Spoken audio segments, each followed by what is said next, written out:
Welcome into Cullman Today. I'm Debbie Wood along with Brandy Chamblee. Brandy is the manager for One Fitness out at CRMC. She's the wellness coordinator, the director. Always good to see you. When I see you, you prompt me. You make me want to change my way of eating, at least for that one day, Brandy, after I'm around you. But how are you this morning? I'm great, thank you. Good, good. Always good to see you. It is after the first of the year. People make great New Year's resolutions, whether they keep them or not. Toward the end of the month, most of the time it's tough, isn't it? Right. But you guys do such a wonderful job with your wellness program, but also for the employees, and we want to talk about that, your workforce.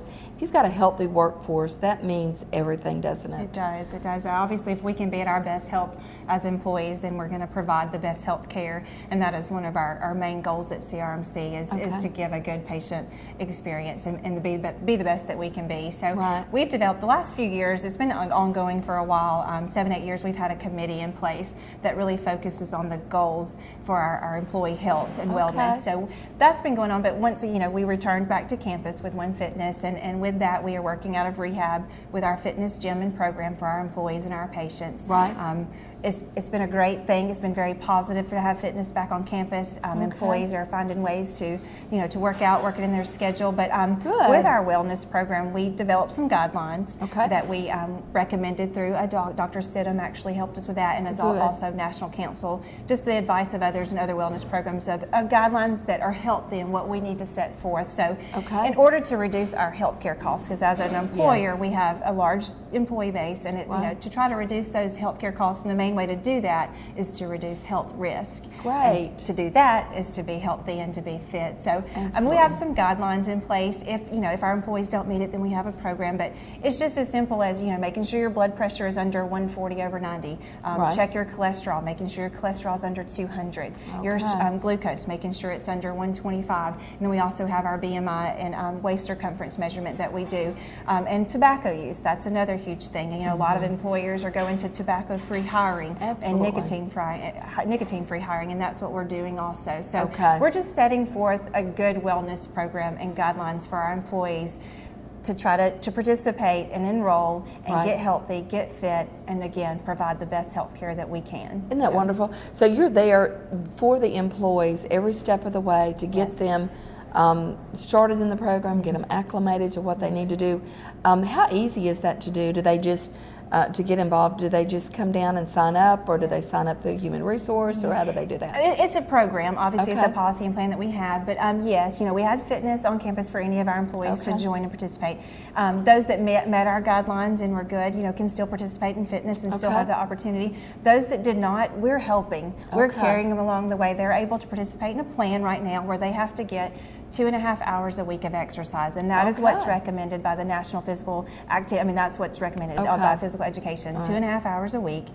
So they come in. We have fitness specialists there. We have trainers there that we put them on a plan, whatever their needs are. Some came in because their blood pressure was high. Some came in because cholesterol. Well, the number one thing to reduce cholesterol, exercise and diet. So we're helping them through diet choices and changes. We're helping them through physical activity. But they do, as long as they're putting in the 2.5 hours a week, we're helping them along the way and helping reduce those health risks. Now, do they tell you, oh, I walked today, or I came to the pool and swim, it's a system or how that do they we do have. that? They're signing in and out for classes. They can badge in and report, and we can keep up with how much time they're doing. So it's a good plan. It's been really exciting so far. Even just the other day, I've already lost 3.5 pounds. I had one stop me and say, 7 months ago, I weighed 100 pounds more, and I was on 3 different blood pressure medicines. Oh my goodness. So it's big. That is wonderful. It really is big, and we're just doing everything we can.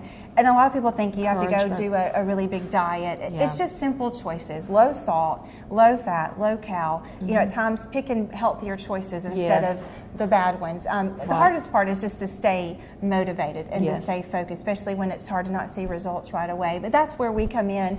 We're holding hands. We're supporting. We're their cheerleaders. Has to make a big trying difference. to make them, just go and stick with it. It's a habit. It's just like with anything you do. If you can get past the hard part, stick with it, you're going to find that you're going to feel worse if you don't do it. If you're going to crave it, you're going to want it, just like anything else. So support is huge, having a support system, and that's where, you know, with us in the plan that we're really making them accountable. You know, with anything, as long as you're accountable, you can stick to it. You can stick to it. And, you know, and that brings this question to mind. The choices that you make in everything that you do, not just your diet, but it is so important. It does, I mean, it's a big part of it. Right. Do you have to be on a particular kind of diet, or can you do, I know a lot of people do just proteins and vegetables and fruits, and is that not easier to stick with than a diet? Know, there's so many options out there. You can do no carb, you can do high protein, you can do medical weight loss, professional weight loss, Weight Watchers. There's all kinds of programs out there, and everything is great. Everything is good. And you have to find what you're good at, what you can stick to. Okay. A lot of people, you know, don't do well with being very strict and following it. Some don't. Some, you know, you need that splurge every now and then. Sure. I think the biggest thing is just making healthy choices as you can. A lot of us are on the go, so you know, you're driving down the road, what's in front of you? Taco Bell, McDonald's, you know. That's right. It's choices, but even at other places you can make those healthy choices. And exercise, if you can get 20 minutes a day, when you're starting a plan, it's recommended for 20 minutes a day, just to maintain, get the physical activity, get your heart pumping, you know, just to do that. That's going to reduce stress, that's going to reduce things. Okay. But now if you want to move past that, once you're getting into a plan, you want to do 40 to 60 minutes of activity a day, and that's going to see your weight loss program. They always say 40 to 60 minutes is going to take you into weight loss. And that's a tricky thing too. You know, cardio is huge. People say, how can I lose 20 pounds? Cardio. You have to exercise. You have to do it. And you, like I told you earlier, you don't have to like it. You don't have to love it. Right. But we have to do it to stay healthy. And you'll find that you do, and you want to do it. And you'll feel better. You just feel better. The minute that you start exercising again, like some of us do, we'll stop and do it again. You're like, why do I not do this all the time? Because you just feel so much better. I think the biggest advice is to, and a lot of times we worry about that weight, that scale. Sometimes it's not always about that number, especially when you start a program. You're going to see it fluctuate because, you know, you're toning up, you're tightening, muscle's going to weigh a little bit more. So you're going to, that number may increase. I think it's just, you know, focus on how you feel, how you feel in your clothes, waking up feeling better, you know, you're going to have more energy. Focus on those things. Diets are good, but, you know, again, it's find something that you can stick to, that you can sustain and stay accountable for, having a support system.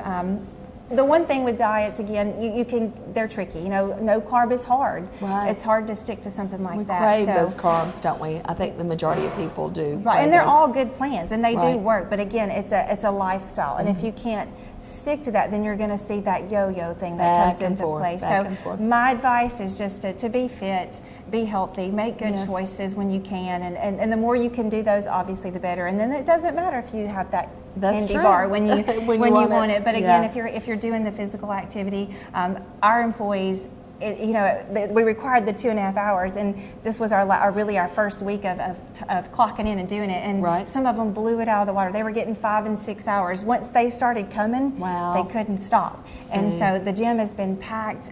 We've had more than, you know, for us, 30 or more at a time, you know, coming in to exercise, and they're finding everything. That's exciting for y'all too. We're offering Zumba, we're offering pool aerobics, we have a Couch to 5K class for our employees. You know, of course, right now we are just to our employees and our patients, and we can still transition our physical therapy and cardiac patients into our program. But this is all for our employee health, and we want to be able to be at, like I said, our best health, to be able to provide the best health care. Absolutely. So CRMC doing great things for their workforce, for their employees, and also we've got some senior exercise and informational things coming up on Don't forget, this week, this Thursday, January 16th, 11:30 at Cullman Regional, the Colonel Cullman Room. It is our senior, you know, fit at any age and cardiac update. Again, we'll have Rick C. Smith, our cardiac coordinator there, with all the newest and latest updates, and with cardiac health. We'll also, I'll be there to talk about fitness at any age. And I'm trying to have my special guest, the 90-year-old that I talked about. You know, I told you he was in every morning. Now that we're open on weekends, he's in on weekends. Isn't that great? You're never too old. You're never too young. Even with childhood obesity right now, it, you know, it's recommended that children children get an hour a day. So any exercise, any fitness. Don't forget, though, Thursday, 11:30, you can register online, crmchospital.com, or call the marketing department, 737-2600. 2600. Brandy, simple always price, $8 for anybody, $5 for Senior Choice and Women First. So come join us. A great lunch and a lot of good information about your cardiac health. Great, and that's this Thursday. And thank you, Brandy. Always good to see you. Thank you. Thank you for watching Cullman Today. We'll be back right after this.